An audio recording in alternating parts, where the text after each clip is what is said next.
Today I'm going to talk about language and how you have to deal with it and answer the questions appropriately. Okay, so let's start with this model here. Language. Fill in the gaps with the appropriate phrasal verbs from the list. Here, so we have sentences missing some words, and we have to choose the correct one to put it in these gaps. So, as the school bus, the students had to walk 5 kilometers to school. As the school bus, and we have turned down, broke down, and found out. Of course, here we are dealing with phrasal verbs. So you may know the meaning of these phrasal verbs here. So turned down, broke down, and found out. So they are all in the simple past. So as the school bus, so when we talk about the bus vehicles, we talk about broke down. So broke down, stopped functioning. Okay. So as the school bus broke down. So broke down means stop functioning, like you are driving a car and abruptly you stop. So this is, or the vehicle stops. So it is broken down, or broke down in simple past. So we say broke down. Jamal jogging after having broken his leg. So Jamal broke his leg, and of course we have to choose the correct word here. So we can say looked up, made up, or give up. So gave up. So what is the correct form for you?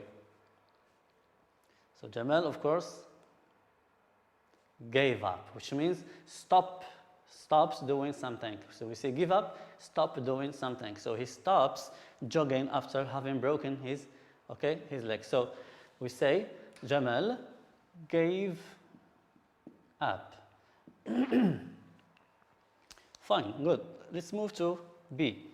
Give the correct form of the words in brackets. We have humorous, and we have creativity. Let's read the sentences. Hassan Al-Fed is a famous comedian. He has a good sense of. So we need here a noun, and we are given an adjective. So we should change this adjective into a noun. So humorous, what is the noun of humorous? Of course, it is humor. Fine. Second, the aim of this competition is to encourage talented and students. So here we have talented, which is adjective, and of course we need to put it also into an adjective here. Creativity is a noun. So what is the adjective of creativity? You may be thinking of creative. Excellent. Fine. Let's move to exercise C. Fill in the gaps with the appropriate words from the list. Here we have where, which, when, whose, and who. And of course, these are what? Relative pronouns. So when we talk about where, we mean place. When we use which, we talk about things or objects. When we use when, we talk about dates. Good. Whose, possessive, and who for person or people. Fine. So here we have Julio is my Facebook friend from Spain. Julio. So what is the appropriate relative pronoun that we should use here? So Julio is a person. And you still remember what is the appropriate word? It is who, of course. So Julio, who is my Facebook friend from Spain, has just shared some beautiful pictures. Pictures. What are pictures? Are they persons? Of course, no. Place, no. Date, no. So it is what? Or they are objects or material, something which is not human, like tables, like pens, and so on. So we use with the objects, we use, of course, use which or that. So here we have which. We can also use that. So since we don't have that here, so we use which. Good. Let's move. Put the verbs in brackets in the correct form. We have Mr. Sadiqi. We have verb teach. English for 20 years before he, we have become our headmaster 6 years ago. So let's see how to deal with these sentences when we have a paragraph. Of course, a paragraph contains paragraph. This is a paragraph, and the paragraph contains sentences. So we have to pay attention. We have to be careful while dealing with the paragraph. We have to just stop at a full stop here, and to deal only as if it were one sentence. Okay, so Mr. Sadiqi, we have teach English for 20 years before he became verb to become our headmaster 6 years ago, full stop. So we should stop here and just think just about this sentence. What is the, before we answer or conjugate the verbs, we should decide in which tense they are talking about. It is present, past, or future. And to know this, we find some indications of time into the sentences. Okay, so let's find here first the indication of time. We have 6 years ago. 6 years ago. So when do we use ago? So when we are talking about, of course, the past. So let's omit the present and the future. So focus on just the past. In the past, we have two tenses. We have simple past and we have the past perfect. Of course, we have the continuous, but these are two important or main tenses. We have the simple past and past perfect. Good. When do we use past perfect? And this is the most important question. When do we use the past perfect? We use it when we have two actions in the past. We have two actions in the past, one after the other. Good. Here we have, of course, two verbs, teach and become. And we have the word before, which means one comes before the other, or one comes before after the other. So here we have the conditions of use of past perfect. So we should use the past perfect since we are talking about the past, and we have two verbs, one after the other. Good. We should now decide which verb comes first. Become or teach? What is the old verb? Of course, it is teach, because this verb, we use this verb before he becomes a headmaster. So what can we say? So the old one, of course, is in the past perfect, and the second one in simple past.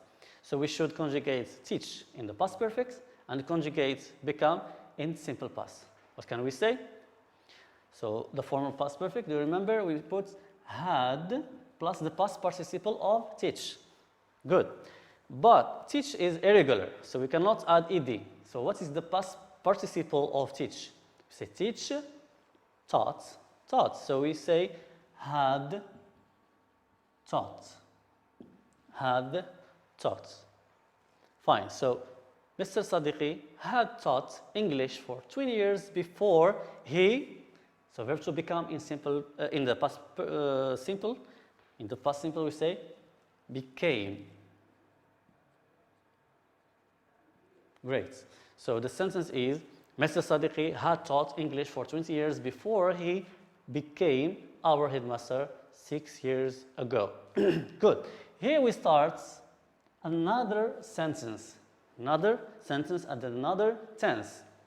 Pay attention. By this time next year. Next year. So what does next year indicate? Of course, we are talking about the future. Nice. But, of course, we have two main tenses in the future as well. We have the simple future and we have the future perfect. Fine. let's say another indication, which is by. And you know, when we use by in the beginning of the sentence, we are talking about the future perfect. Excellent. So we have just now to apply this on this verb. We have work, which is a regular verb. What is the form of future perfect? We say will have plus the past participle of the verb work, which is worked. Will have worked. So we add ed and we pronounce it t, worked, but we write ed. Will have worked in this school for 7 years. Excellent. So please remember this advice. If you are given a text, if you are given a paragraph, divide it into sentences. And each sentence, of course, has a special or specific tense. So pay attention to this point.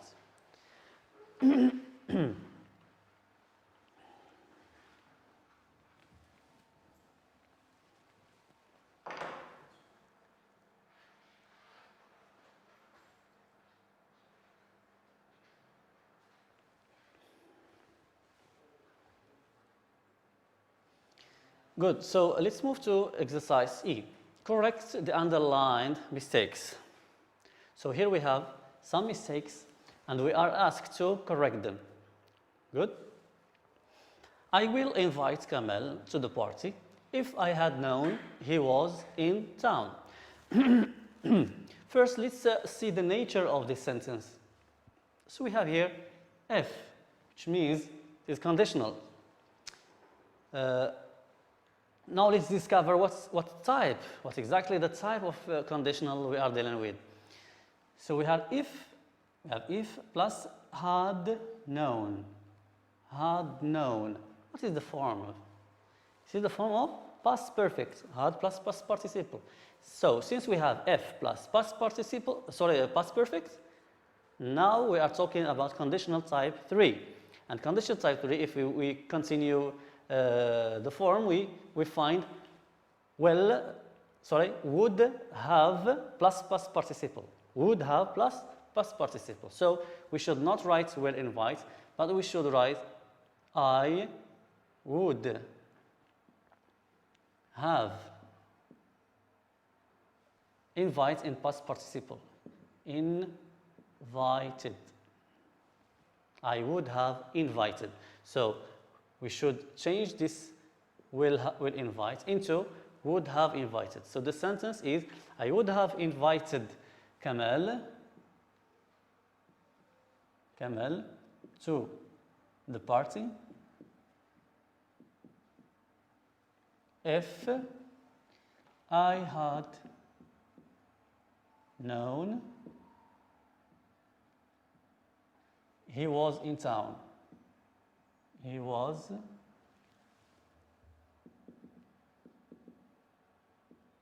in town. Right? So the mistake is will invite, and the correct one is would have invited. Nice. Let's move to the second one. A new president is electing every 5 years. A new president is electing every 5 years. Good. So the mistake is electing. What is the nature of this sentence in your opinion? When we start with an object. So people elected a new president. So a new president is what? Is an object. So when we start with an object, we are talking about passive voice. Good. So let's just change this according to passive voice. A new president is, so let's write it, a new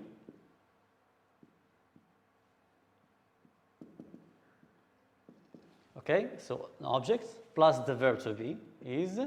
Now we have here a problem. Electing. So electing, we should use elect in the past participle of the verb because the rule is objects plus verb to be plus the past participle of the verb. So what is past participle of electing? It is elected. Elected. Elected. Okay, so the correct answer is a new president is elected every 5 years, and you continue. My brother really enjoys to read sports magazines. So here we have a keyword here, enjoy. Enjoys. So after enjoys, what comes?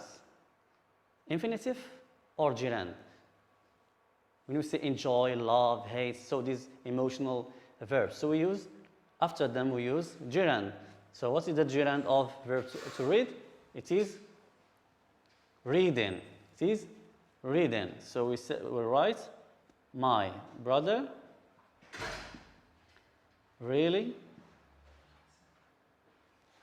enjoys reading sports magazine.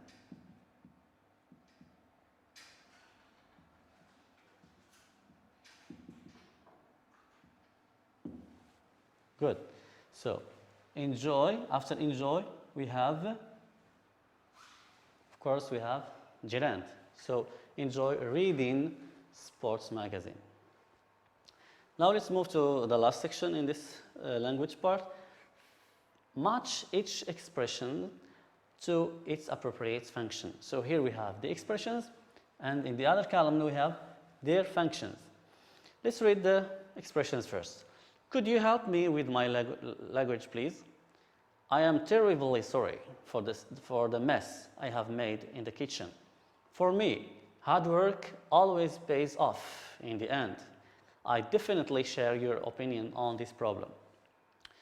Okay, the other side we have expressing opinion, apologizing, making a request, complaining, and agreeing. So what do you think this express? Could you help me, please? So when you use could you, or would you, or can you, what do we mean? Of course, we are making what? Making a request. Fine. This is C. I'm terribly sorry for the mess I have made in the kitchen. I'm terribly sorry. I'm terribly sorry. So this expression is used to express, of course, apologizing. So the answer is B.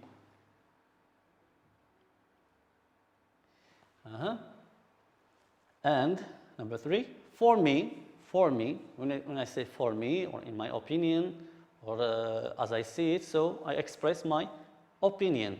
So of course, for me, hard work always pays off in the end. So it is expressing opinion.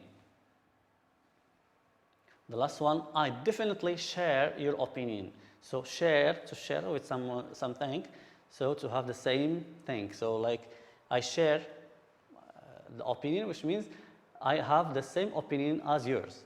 Okay? I definitely share your opinion, which means I agree with you. I agree with you. Of course, it is agreeing E.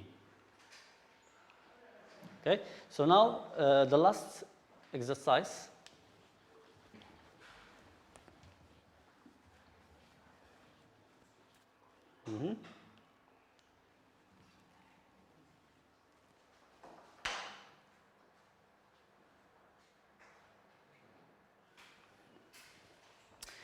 Here you are given some situations and you have to respond to these situations. So complete the following exchanges. Could you lend me some money, Jane? So imagine if someone told you, could you lend me some money, please? What is your answer? What should be your answer? So whether you accept or not. So whether you accept this request or not. Let's imagine that you accepted. So we say, could you lend me some money, please?